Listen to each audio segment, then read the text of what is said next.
Depois daremos início à meditação. Oremos. Senhor nosso Deus e Pai querido, muito obrigado pela misericórdia do Senhor em nossas vidas, Pai. Te agradecemos pelo privilégio que o Senhor nos deu de podermos Te adorar e pedimos, ó Pai, agora a direção do Teu Santo Espírito pela meditação em Tua Santa Palavra, que a iluminação do Teu Santo Espírito possa vir sobre a vida de cada um e que, além de entendermos a Tua Palavra, ó Pai, possamos colocar em prática em nossas vidas e testemunharmos do Teu amor para a Tua glória. Pois oramos agradecidos em nome do Teu Filho amado, nosso Senhor e Salvador, Jesus Cristo. Amém.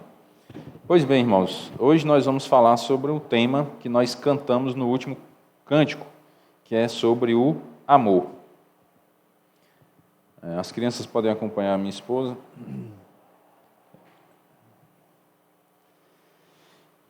É um tema muito importante, como todos da Bíblia, né? Costumo dizer, todos os temas são importantes. Certo? O amor é um tema também importante e que às vezes mal entendido, porque ainda há uma distorção na humanidade com relação ao que é realmente o amor. E hoje nós vamos observar o texto bíblico de 1 João capítulo 4, versículo 7 em diante, que fala sobre o amor, e depois nós vamos observar um comentário do William MacDonald sobre o amor, que é bem interessante, que ele vai mostrar a parte prática do amor, que é o que realmente é a forma que nós conseguimos realmente demonstrar que amamos, é na parte prática. E é isso que a humanidade confunde, o que é amor, certo? Tem pessoas que acham que o amor é uma declaração de amor. O marido ele só ama a mulher se ele fizer uma declaração de amor para ela, trouxer um buquê de rosas e essas coisas fantasiosas, né? Não estou dizendo que o homem não deve fazer isso ou não pode. Não estou dizendo isso. É bom que ele faça mesmo, para ter essa demonstração de amor para com a esposa. Mas o amor ele não se sustenta nisso. É isso que nós precisamos entender, que é o que vamos entender um pouco mais a fundo hoje sobre o que é realmente o amor. Não são aspectos superficiais, externos. É algo que está mais interiorizado e não é simplesmente um sentimento. O amor não é um sentimento, como muitos de nós aprendemos, né, na nossa vida que o amor é um sentimento. Como é que você entende que aquela mulher, né, estou falando do homem, o homem entende que aquela mulher é o amor da vida dele? Como ele entende isso? Não, irmão, é porque foi amor à primeira vista, né? Será que existe realmente amor à primeira vista, né? Bem, nós não vamos entrar nessa polêmica, né?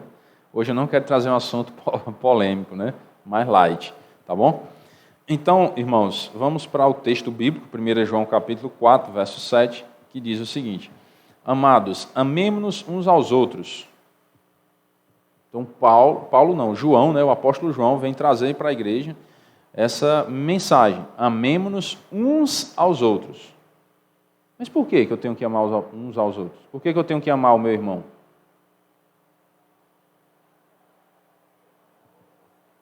A Bíblia responde a própria Bíblia. Eu estou incitando os irmãos a observarem isso, viu? Não sei se os irmãos já captaram a mensagem. Eu estou incitando vocês a observar a própria Bíblia para você encontrar as respostas na Bíblia. Porque às vezes nós temos curiosidades com relação às Escrituras, mas a resposta está lá. Na grande maioria das vezes, a resposta do texto bíblico que nós estamos procurando está no próprio texto. Certo? E aí eu já expliquei para vocês, né? Esse porquê junto e sem acento significa o quê? É explicativo, é uma explicação. Então ele está dando uma explicação de alguma coisa, como se fosse uma resposta. Por que você não vai viajar? Ele diz, porque eu não tenho dinheiro. Porque são dois porquês, mas eles são diferentes. Esse primeiro porquê ele é separado. E o segundo porquê que eu falei, ele é junto. Porque eu estou respondendo uma pergunta, estou explicando algo. Certo? Então, porquê junto e sem acento, cuidado que se tiver acento já não é explicativo. Certo? Tem que ser junto e sem acento. Ele é explicativo. Aí ele diz, amemo-nos uns aos outros. Por quê? Porque o amor procede de Deus. Então, uma razão pela qual nós devemos amar os nossos irmãos, os outros, as outras pessoas. E aqui eu vou ampliar a ideia, não somente os nossos irmãos, mas a humanidade inteira, porque a Bíblia diz que nós devemos amar até os nossos inimigos. Não que nós tenhamos inimigos da nossa parte. Não é necessário você ter o inimigo da sua parte, mas às vezes alguém que não gosta de você por algum motivo. Às vezes é um inimigo seu, mas não é que você queira ser inimigo dele, é a pessoa que quer ser seu inimigo. Você deve amar essa pessoa também. Deus manda fazer isso. Ame os seus inimigos e ore pelos que vos perseguem. Então, a razão máxima para amarmos as pessoas é porque o amor procede de Deus. Deus é a essência do amor. Ele é a fonte de amor. E se nós nos intitulamos filhos de Deus, nós somos filhos do amor.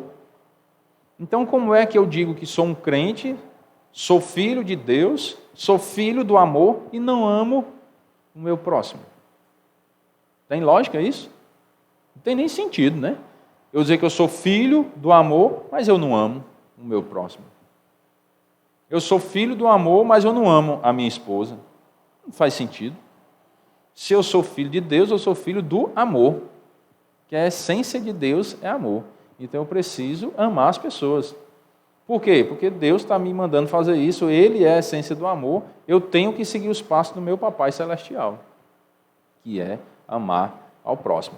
Você passa a observar, irmãos, de uma forma mais profunda, que o amor deve fazer parte da nossa essência, do nosso dia a dia. Nós vamos observar, conforme ver o comentário do William MacDonald, a parte prática do amor, como é interessante. São coisas simples do dia a dia que nós, às vezes, não atentamos para observar que aquilo é uma demonstração de amor, que aquelas práticas devem estar presentes na nossa vida, porque o amor deve estar presente em nós a cada dia. Somos filhos de Deus, então somos filhos do amor. Ele diz, e todo aquele que ama é nascido de Deus e conhece a Deus. Automaticamente o contrário, né? Quem não ama não é nascido de Deus e não conhece a Deus. Não é assim? Se quem ama é nascido de Deus e conhece a Deus, então quem não ama não é nascido de Deus e não conhece a Deus. Você já entende aí os dois lados da história. E ele explica no versículo 8, aquele que não ama não conhece a Deus, pois Deus é amor. Deus é amor. Observe o verbo ser aí. Eu sou, tu és, ele é. Deus, ele é amor. Não é que ele conquistou isso ou alguma coisa do tipo. Ele é assim. Faz parte do natural de Deus. E nós, como filhos de Deus, devemos seguir o exemplo dele. Nisto se manifestou o amor de Deus em nós. Como é que o amor de Deus se manifestou em nossas vidas? Estou fazendo a pergunta. Responda. A Bíblia responde a própria Bíblia. Em haver Deus enviado o seu Filho unigênito ao mundo. Aí como foi que o amor de Deus se manifestou a nós? Em Jesus. Em haver Deus enviado o seu Filho unigênito ao mundo para vivermos por meio dele. Quando você entrega a vida a Cristo, você não vive mais para você. Você agora vive por meio dele. Ele é que é a razão do seu viver. Ele é o guia da sua vida.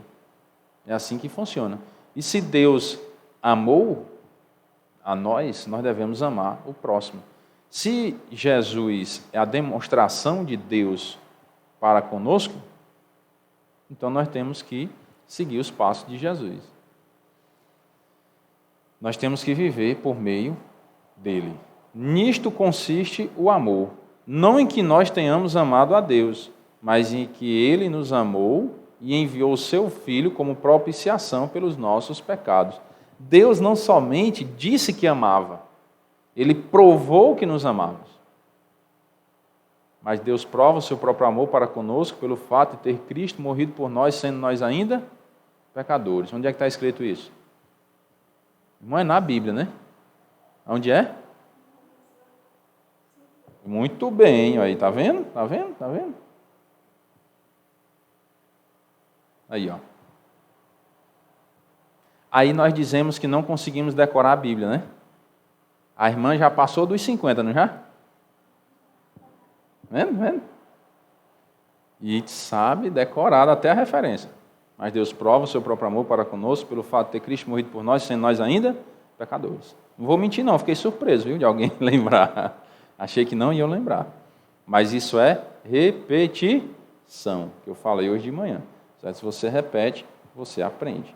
Né? Graças a Deus por isso. Muito bem. Continue assim que vai aprender cada vez mais, né? Certo? Então, Deus, ele prova o amor dele para conosco. Não só fala, ele prova. Certo? E é isso que o ser humano tem deixado passar muitas vezes. Às vezes, a esposa exige do marido só a fala. O marido, às vezes, pode morrer por ela, demonstrando que ama, mas se não disser que ama, nada feito. E cuidado, irmãos, porque assim, às vezes é um ego, é um orgulho da mulher. Querer ouvir, não, porque eu quero ouvir. Rapaz, meu marido está morrendo por você, mas ele não me disse que ama, então não acredito. Né? Cuidado, porque às vezes você vai exigir tanto do marido uma coisa que ele tem dificuldade de fazer, que é dizer, que você vai desestimular ele de fazer, de provar. Então, se o marido está provando que lhe ama, com as atitudes dele e tudo mais, fique satisfeito, né? Porque você vai deixar ele motivado ainda para continuar fazendo isso. No que você fica sempre exigindo que ele fale que ama, você vai desestimular ele de fazer aquilo, de demonstrar o amor por você. Não estou dizendo que o homem não deve dizer que ama a esposa, não, viu? Pelo contrário, é bom que diga, certo? Não tem criança, eu posso dizer, né? Tem criança, mas ração grandinha, né? É bom que diga, senão vai vir outro dizer, né? Aí, às vezes, dá problema, né? Então, se a sua esposa gosta de ouvir, diga, que ama ela. Não arranca pedaço nem cai a língua, não, né? Diga. É uma forma de você proteger ela também. Então, estou falando para os dois lados. Mulher, não exija do marido, e marido, faça. Que aí vai evitar alguns problemas, né? Pode evitar alguns problemas, certo? E com relação à irmandade, né? Eu gosto de aplicar sobre o casamento para que a gente possa amadurecer dentro do casamento. E para quem não é casado, né? E na sociedade, como é que nós podemos viver? É demonstrando o amor. Não apenas dizendo, ô meu irmão, eu te amo e tal, que você é tão... Dar o tapinha nas costas, né? Mas na hora da necessidade, quando o irmão realmente precisa de você, você não chega junto. Que amor é esse? Será que ama realmente? E aí nós temos que observar. Deus é a essência do amor. Ele deu o exemplo. Como foi que ele deu o exemplo do amor dele para conosco? Morreu na cruz lá por nós. Ele deu o seu filho. Ele provou que nos ama enviando o seu filho ao mundo. Então ele deu provas de amor. Então nós temos que estar satisfeitos com a prova de amor de Deus para conosco. Tem pessoas que às vezes dizem assim, não, eu não sei se Deus existe, porque ele nunca veio falar comigo. Meu amigo, você quer a prova maior da existência de Deus? O filho dele ter vindo ao mundo morrer? Será que isso não é orgulho? Esperar que Deus venha falar comigo. Quem sou eu? Um mísero ser humano, pecador, miserável, esperar que o ser celestial, criador dos céus e da terra, desça a esse mundo para falar comigo. Isso é orgulho demais, irmãos. Não é não? Vocês não acham não? É muito orgulho. De querer que um ser supremo, celestial, venha falar com você para provar que ele existe. É igual a história da mulher que o marido morre por ela, mas como não diz que ama, não acredita. Então, Deus deu provas do amor dele para conosco. E nós temos também que dar provas do nosso amor para com as pessoas. Não somente dizer, né? Às vezes tem gente que é muito esperta. Sabia que isso é ser sabido, ser muito inteligente, né? Perspicaz. Você diz que ama e pronto, a pessoa fica satisfeita que você disse, e aí você tira o corpo fora quando precisa. É igual o marido macaco velho, né? Como diz a história. Ele diz que ama a esposa toda hora, diz que ama, beleza. Mas ele não prova, né? E a mulher está muito satisfeita, porque não, mas ele diz que me ama, né? Cuidado também para não ser iludida, tem caba mala aí no meio do mundo, viu? Então, fique contente com o que a Bíblia ensina. A Bíblia ensina que a pessoa que ama, ela demonstra o amor. Ela prova que ama. Ela não só diz que ama. Ela prova, certo? E Deus fez isso. E nós temos que seguir o exemplo dele. Versículo 11. Amados, se Deus de tal maneira nos amou, devemos nós também amar uns aos outros. Ó, qual é a nossa motivação do amor? Nossa motivação para amar os outros vem de onde? De Deus, não é não? Se Deus nos amou, então vamos amar uns aos outros. Certo? Ninguém jamais viu a Deus. Se amarmos uns aos outros, Deus permanece em nós. E o seu amor é em nós aperfeiçoado. Ou seja, nós vamos amadurecer no amor a cada dia. Dentro do casamento, por exemplo, né, vou mexer com o casal de novo. A gente precisa amadurecer dentro do casamento, para não viver com ciúme doentio, que prejudica o relacionamento. Cuidado para não usar essa palavra, né? Ciúme. Ah, não, porque eu tenho um ciúme do meu cônjuge. Tenha cuidado com o seu cônjuge. Tente proteger o seu cônjuge. Em que sentido? Demonstrando o amor. Né? Não dando brechas para a tentação, para que o seu cônjuge seja tentado. E não dar brecha não é ficar vigiando, não. Me dá seu celular, né? Eu quero ver o WhatsApp. Que eu tenho que fiscalizar, que eu tenho que cuidar de você. Né? Não é assim que se cuida de um cônjuge. Certo? Você cuida de um cônjuge suprindo as suas necessidades. Se o seu cônjuge tem necessidade de ouvir que você ama ele, diga. Não, né? Se o seu cônjuge tem necessidade de, às vezes, você abrir mão de alguma coisa para passar uma noite ali dedicada ao seu cônjuge, faça isso. Suprir as necessidades que a pessoa tem. Não estou falando só no sentido íntimo da palavra, não. Às vezes a companhia, às vezes a conversa, às vezes a mulher quer só desabafar. Ela só quer chegar e falar. Ela quer alguém para ouvir. Então, sente e escute. Diga, meu amor. Mas não sente para escutar e fica no celular, não, viu? Olhe dentro dos olhos dela e deixa ela falar. Deixa ela descarregar tudo. No final, você dá um beijo, um abraço. Tá bom, meu amor. Vai ser assim. Conforte ela. Pronto. É isso que a esposa às vezes quer. Às vezes é só isso que ela quer. Alguém para ouvir e alguém para acalentar. E ela se sentir confortável, ela se sentir protegida, saber que tem alguém que ouve ela. Isso é proteger. Não é ficar fiscalizando, todo tempo ligando para a mulher. E você está onde? Você está com quem? Olha, você tem cuidado. E o pastor disse que eu tenho que cuidar de você, né? Você está fiscalizando a vida da pessoa, não. O amor também exige o quê? Confiança. O amor maduro, ó, aperfeiçoado no amor, é um amor maduro, um amor que confia também, certo? E a gente tem que confiar no nosso cônjuge. Temos que fazer a nossa parte, que é de proteger, cuidar, tentar resguardar, mas temos também que confiar.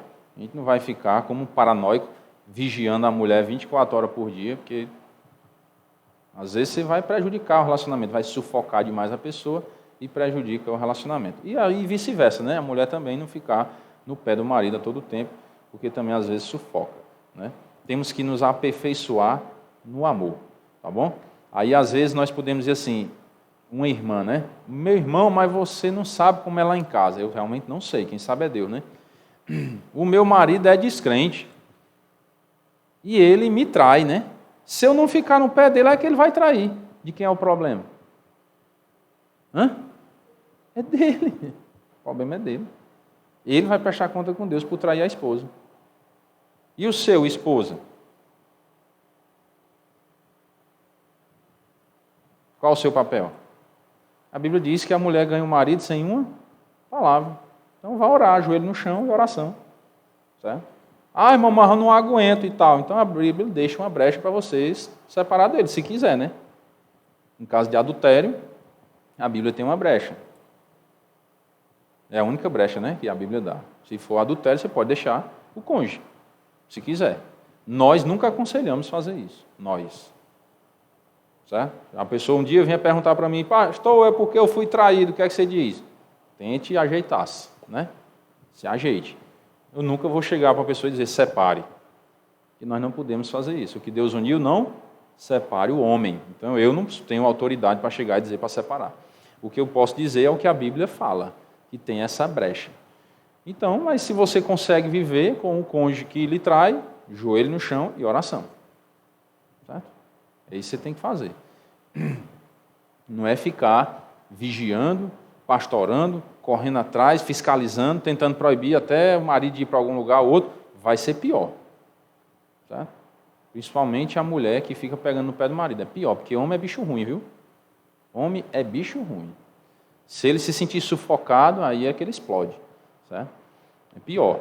Então, estou dando um conselho, porque eu sou homem e eu sei o que é a natureza masculina. Né? Eu me conheço um pouco. Não me conheço tudo, não. Porque se apertar demais, eu não sei o que é que eu posso fazer. Né? Mas eu sei que o homem, geralmente, ele é assim. Ele é mais explosivo. Quanto mais você sufocar ele, é pior. É como você botar uma onça ali no pé da cerca e tentar acuar ela. Ela vai para a briga de fora. Então, o que é que a mulher pode fazer, então, irmão, para não estar com esse ciúme doentio e ter esse amor aperfeiçoado, maduro, de confiar no marido? O que é que a mulher pode fazer?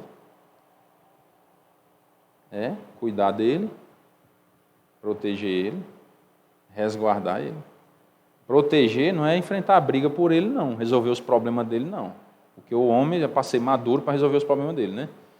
Proteger ele é nesse sentido, de suprir as suas necessidades. A necessidade que o marido tem, a mulher suprir. Então, aí vai ficar mais tranquilo, a forma de proteger ele. Porque ele chega no seu lar satisfeito e alegre, porque quando ele chega em casa, está tudo bem, né? A esposa não fica brigando, não fica reclamando, está lá tudo ajeitadinho para ele, tudo ok. Então, ele não tem o que dizer nada. Ele não tem que dizer, vou sair de casa aqui porque... Não tem o que dizer. Porque você resguardou ele, você protegeu, fez o seu papel de esposa. Se ele quiser ir fazer coisa errada, é problema dele, mas você, como esposa, fez o seu papel corretamente. Demonstre o amor por ele, e aí ele vai prestar conta com Deus. Certo? A coisa mais sábia que nós fazemos, irmãos, no relacionamento conjugal é cada um fazer a sua parte. Efésios capítulo 5, a partir do versículo 22, deixa bem claro qual é o papel de cada um. Eu não vou detalhar porque não é o tema do estudo, né? Aí vocês podem ir lá depois e ler. Tem um papel de cada um. Efésios 5 e 22 em diante. Cada um faça o seu papel, que o casamento funciona muito bem. Perfeito não é, são dois pecadores. Então não tem perfeição no casamento, mas tem bons casamentos. Você pode ter um bom casamento se você seguir o seu papel e o seu marido também, né? Ou seja, os dois, né? O cônjuge, marido e mulher. Cada um fizer a sua parte, vai muito bem, porque é a receita de Deus, né? Então, irmãos, vamos observar aqui o que é que o William MacDonald fala sobre esse versículo 11, que é, vamos dizer assim, o centro, né, na questão do amor. Amados, se Deus de tal maneira nos amou, devemos nós também amar uns aos outros. Olha o que é que ele diz. Não devemos pensar no amor como uma emoção incontrolável. Quando nós somos jovens, né, solteiros, a gente encontra às vezes uma moça, eu não posso, eu vou até chorar se ela não me quiser, por tal, né? Que é uma emoção incontrolável. Isso não é amor. Tenha muito cuidado com isso, certo? Isso é uma paixão e é passageiro, né? Já está dizendo o nome. Paixão é passageiro. Muito cuidado. Quando vem essa coisa assim incontrolável, aquele fervor que você vê a pessoa, as pernas começam a tremer, o coração acelera, não é amor, certo? Não é. É incontrolável e imprevisível. Então, o amor não é isso. Ele não é uma emoção incontrolável e imprevisível. Recebemos a ordem de amar e isto seria praticamente impossível se o amor fosse uma sensação inesperada e abstrata, vindo de forma tão inexplicável quanto um resfriado qualquer. O amor envolve, sim, emoções, mas é mais uma questão de vontade do que de emoção. Lembra que eu falei que o amor não é um sentimento. O amor é uma decisão, é uma vontade. A pergunta que eu fiz, existe amor à primeira vista? Eu, sinceramente, não acredito. E não tenho nada contra quem acredita, certo? Porque o amor é uma decisão. Você decide amar uma pessoa. E quando você decide amar, você decide abrir mão de algumas coisas. Será que você tem esse sentimento, assim que você vê uma pessoa, opa, é aquela dali, eu vou abrir mão disso, disso, disso. Você pensa isso? Será? Dificilmente. Você só pensa em estar com aquela pessoa, é só isso, mais nada. Então você não raciocina de maneira racional todo o contexto da vida. Você não pensa nisso. Você só vai lá direto ao ponto, eu quero estar com aquela pessoa, eu quero estar na presença dela. Sim, e os prós e os contras? A parte positiva e negativa do relacionamento. Você já pensa em tudo? Então você não decidiu amar aquela pessoa ainda. Certo? Você precisa, às vezes, conviver com aquela pessoa, conhecer um pouco mais, para poder entender, então eu vou realmente amar essa pessoa. Eu vou fazer essa pessoa feliz. Olha como é diferente. O amor que Deus ensina é assim. Isso eu estou falando entre marido e mulher, né? Marido e mulher. Eu vou fazer essa pessoa feliz. Não é assim, eu vou casar para ser feliz. Não é assim. Eu vou casar para fazer o outro feliz. Esse é o amor que Deus quer que os cônjuges tenham. Tanto o esposo pensar assim, como a esposa também. Não é de se satisfazer dentro do casamento, mas é fazer o outro feliz, deixar o outro satisfeito, o outro bem. Certo? Com relação à sociedade, aos irmãos, é assim também que funciona, irmãos. Eu não devo viver entre as pessoas só pensando no meu próprio bem. Eu tenho que pensar no bem do próximo. E, às vezes, abrir mão de alguma coisa para que o outro fique feliz, que o outro fique bem. Não é só pensar em si, eu estando bem, o resto que se exploda. Não é assim que funciona o amor, certo? Que Deus ensina. Pode ser o amor que o mundo ensina, mas o que Deus ensina, não. O amor envolve, sim, emoções, né? Mas é mais uma questão de vontade. Também precisamos nos guardar da ideia de que o amor está limitado a um mundo dos sonhos, com pouco a ver com a realidade do dia a dia. Às vezes as pessoas pensam que o amor é um conto de fada, né? Como aquelas contos de fada lá. Não é, é algo real. É por isso que você precisa conhecer para decidir amar. Em outras palavras, o amor é extremamente prático. E agora vem a parte interessante, que eu falei desde o início. Nós vamos ver algo mais prático do amor para que a gente possa entender que nós podemos demonstrar amor pelo próximo de uma maneira tão simples. E às vezes nós não sabemos fazer isso. Observe a maneira prática do amor. Por exemplo, quando um prato de bananas é servido em uma mesa e uma dessas bananas tem manchas pretas nela, o amor escolhe qual?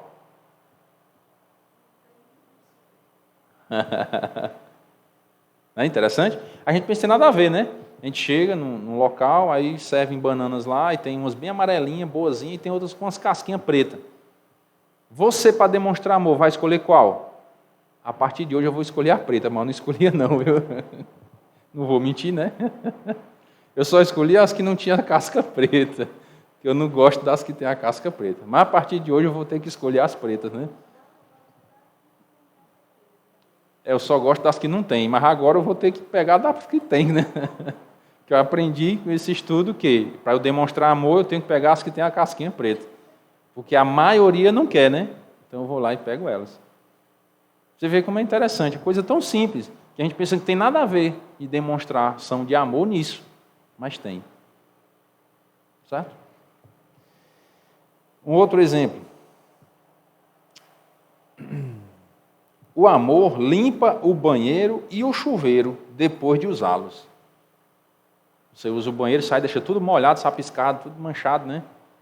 Quem ama faz diferente, limpa, né? Você usou o banheiro, deixa tudo organizadinho, limpinho. O amor repõe o papel toalha quando o rolo acaba, para que a pessoa seguinte não sofra desta inconveniência. Ou seja, você pensa, no próximo. Você usou ali algo, acabou, e sabe onde é que tem para repor, você vai lá e repõe. É uma demonstração de amor. Irmão, mas ninguém está vendo isso. Não importa. Nós não temos que servir às pessoas, temos que servir a Deus. O amor apaga as luzes quando estas não estão sendo usadas. Se não tem ninguém mais usando as lâmpadas, não está mais sendo utilizado por ninguém, vai lá e apaga. É uma demonstração de amor. O amor recolhe o lencinho amassado no chão, ao invés de passar por cima dele. Quantas vezes, né, a gente não passa na rua, às vezes, ou no ambiente escolar, ou de trabalho, vê o papel no chão e passa e nem liga, né? O amor vai lá e apanha e põe no lixo. No lixeiro, né? Quer dizer. O amor repõe a gasolina e o óleo, depois de usar um carro emprestado. Às vezes a gente pega alguma coisa emprestada de alguém, né, um carro, uma moto, sei lá, e só quer andar e não bota combustível no tanque, né? E às vezes, irmão, não é só nem o combustível, né? Porque um transporte ele não é movido só por combustível, né? Ele tem tantas outras coisas. O amor esvazia o lixo sem que tenham que lhe pedir, ou seja, junta, limpa as coisas, né? O amor não deixa as pessoas esperando. É uma atitude de amor também, né? Essa questão da gente ter um compromisso com horários, uma responsabilidade. Se eu tenho um horário marcado, eu tenho que me esforçar para não deixar as pessoas me esperando por muito tempo. Eu tenho que chegar no horário marcado. Se a pessoa está esperando a meia hora porque chegou meia hora antes, tudo bem, aí que a pessoa quis chegar antes. Mas nós temos que nos esforçar para chegar no horário, para não deixar as pessoas esperando. Isso é uma demonstração de amor também. O amor serve aos outros antes de si mesmo. O amor sai com o bebê em prantos para não atrapalhar a reunião. Às vezes você tem uma criança e a criança está ali inquieta, ou fazendo barulho, ou chorando, para não atrapalhar a reunião, seja ela em qual reunião for, não somente no culto, mas em qualquer reunião que você esteja. Se a criança começa a atrapalhar, você, por amor aos demais que querem ouvir e participar da reunião, você retira o bebê para não atrapalhar a reunião. O amor fala alto o bastante para que os surdos possam ouvir, ou seja, ele se esforça para que os outros possam entender as coisas, para ouvir. Alguém que tem dificuldade, né, de audição, você vai falar, você esforça, nem que gaste às vezes a sua voz, para que as pessoas possam ouvir o que você vai comunicar. O amor trabalha para ter o que compartilhar com os outros. É outra parte bem interessante. Às vezes nós trabalhamos pensando em quê? Geralmente, eu vou trabalhar bastante, ganhar dinheiro para fazer o quê? Eu vou ajeitar a minha casa, eu vou comprar um transporte para mim, ou então vou reformar a minha casa, vou trocar o meu veículo, né? A minha casa, pronomes possessivos, minhas posses, a minha casa, o meu veículo, o meu é meu, eu sou eu, meu. E os outros? Prestou atenção como às vezes não tem isso nos nossos recursos? Quando a gente pensa em adquirir mais recursos, às vezes nós não pensamos nos outros. Só pensamos em nós, né? É o meu, é meu, é meu. Mas por quê? Não, porque o dinheiro é meu. Eu ganhei o dinheiro, né? A gente não usa essa linguagem? Eu ganhei, então é meu.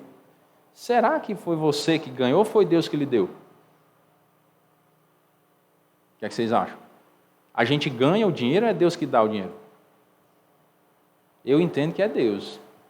Não, irmão, mas eu me esforcei. Foi. Quem foi que te deu saúde para trabalhar?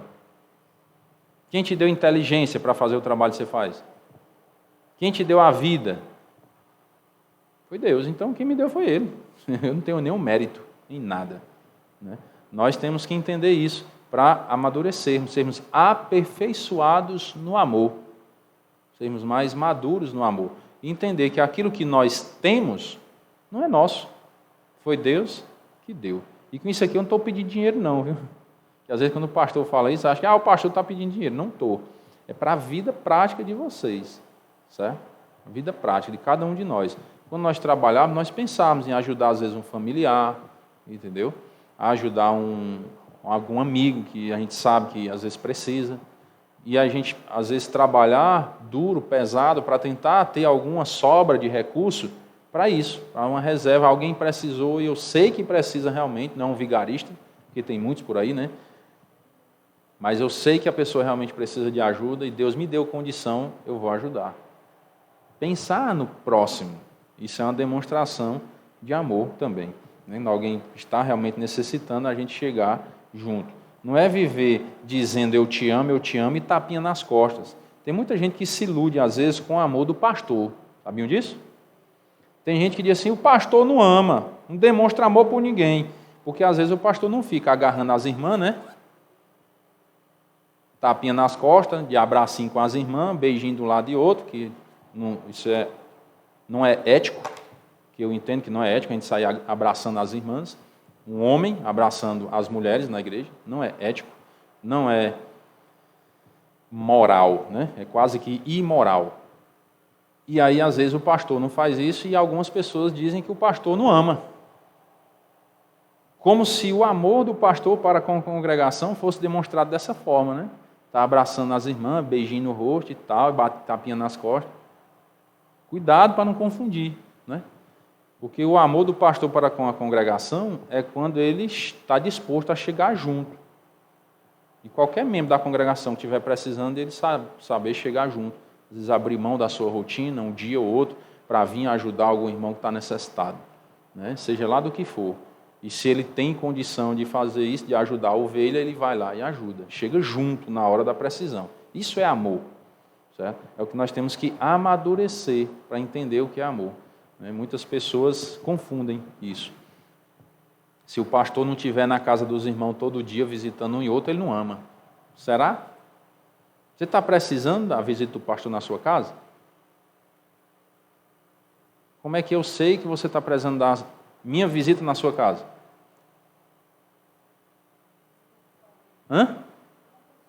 Quando fala. Se eu não sei que você está precisando da minha visita na sua casa, eu não vou.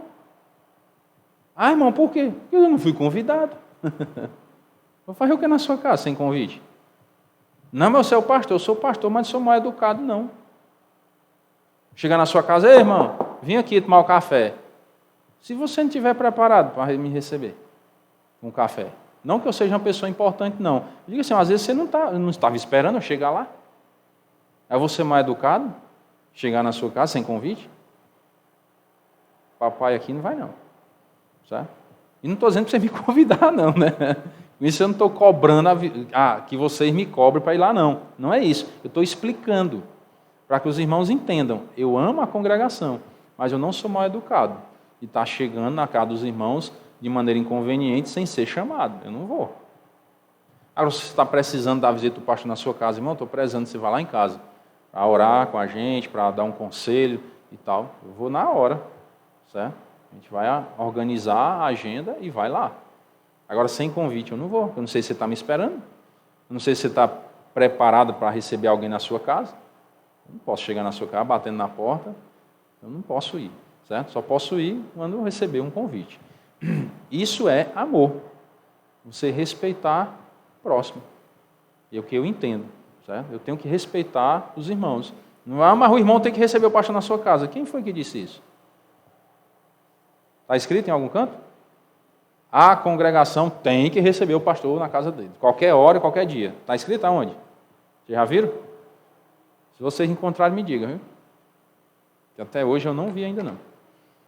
Certo? Agora, se tem alguém enfermo, chame os presbíteros e orem, não é não? Então, se tem alguém precisando de oração, vamos lá, orar. Se tem alguém precisando de um conselho, vamos lá. A gente vai visitar, certo? E eu não, às vezes, irmãos, eu não gosto de ser tão constante na casa das pessoas também não, porque às vezes você chega numa hora que não é legal. Agora, quando alguém diz, não, irmão, tal dia, tal hora, dá para o senhor ir lá? Vamos ver. Dá certo. Hoje a gente vai estar esperando nesse horário. Beleza. A gente sabe que você está organizado para isso. Ao chegar lá, a pessoa estiver tomando banho. Chega lá, a pessoa estiver trocando de roupa. Chega lá, a pessoa está doente. Não pode receber. Então, não posso ir em qualquer hora. Tem que ser no horário marcado, para que seja uma coisa organizada, certo? Então, irmãos, é só dando alguns exemplos para que os irmãos entendam o que realmente é amor. Que eu, pelo menos, entendo, né? Se tem alguém que discorda, eu não tenho nada contra isso. Os irmãos sabem que eu não sou o dono da verdade. Eu simplesmente estudo e aquilo que eu aprendo eu compartilho, certo? E aí, se concordam comigo, tudo bem. Se não concordam, tudo bem do mesmo jeito, certo? Eu não tenho problema com isso, não.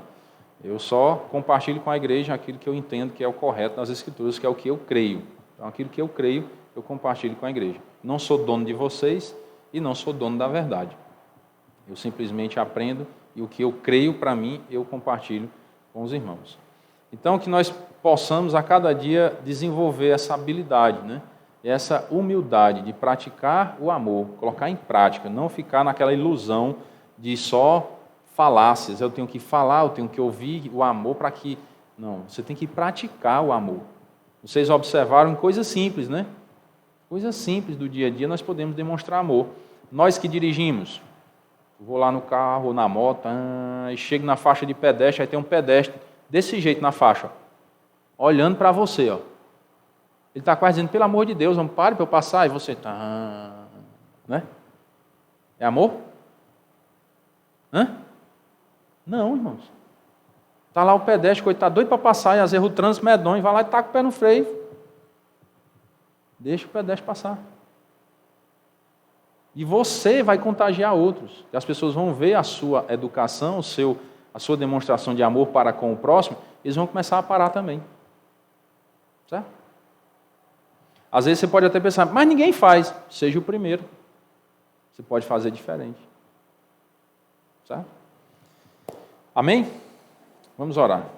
Senhor nosso Deus e Pai amado, muito obrigado, Senhor, pela Tua palavra que nos ensina lições para as nossas vidas. Pedimos ao Senhor humildade a cada dia para aprender, colocar em prática, para a glória do Teu santo nome, Pai, porque nós não merecemos nada. O Senhor é que é digno de toda honra e toda glória para todos sempre. Pedimos a cada dia, ó Pai, a humildade, um coração quebrantado para fazer a Tua vontade e não a nossa, porque nós não somos mais de nós mesmos. Quando cremos no Senhor Jesus Cristo, agora somos Teus filhos, e precisamos, ó Pai, seguir os Teus passos. Pedimos as bênçãos do Senhor pela noite, um bom descanso, a proteção do Senhor.